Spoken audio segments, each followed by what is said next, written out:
Got a little blast from the past today. A gentleman that we talked about somewhat earlier in the book of Exodus comes in now in chapter 18 in a very prominent role, and that's Jethro.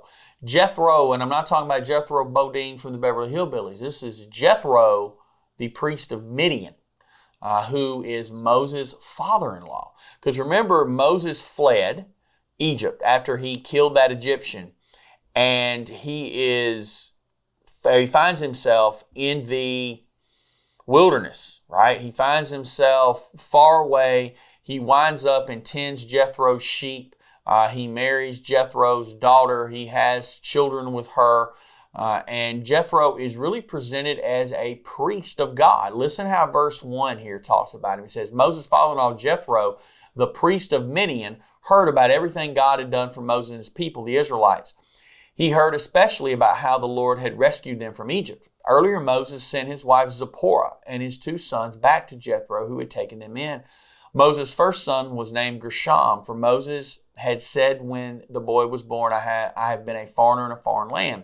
His second son was named Eleazar, for Moses had said, the God of my ancestors was my helper. He rescued me from the sword of Pharaoh.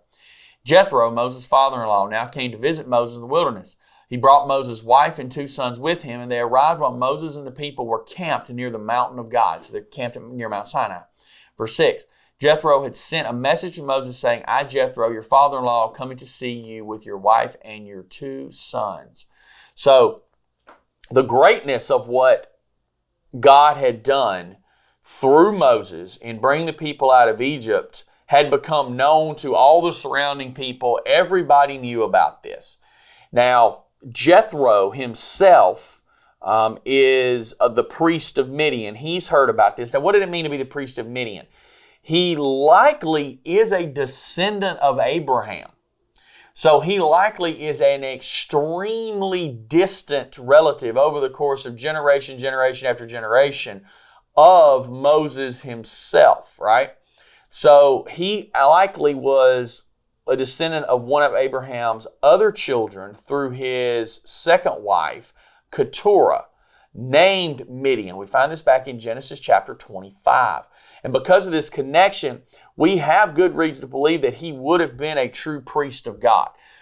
Abraham had other children, and even though they weren't Isaac, they weren't the child that the promise would go down through, that we would see the Israelite nation rise up and eventually see Jesus Christ, the Messiah, from, his other children would have been taught to worship God, right? That's how this worked. Ishmael would have been taught. His other children after Sarah died would have been taught this. So there's a good chance that he did believe in God himself.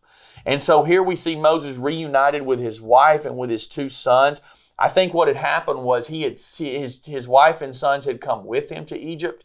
But when things got kind of crazy with the plagues, I think he probably decided to send them back to Jethro, to send them back to Midian where they themselves, would have been safer.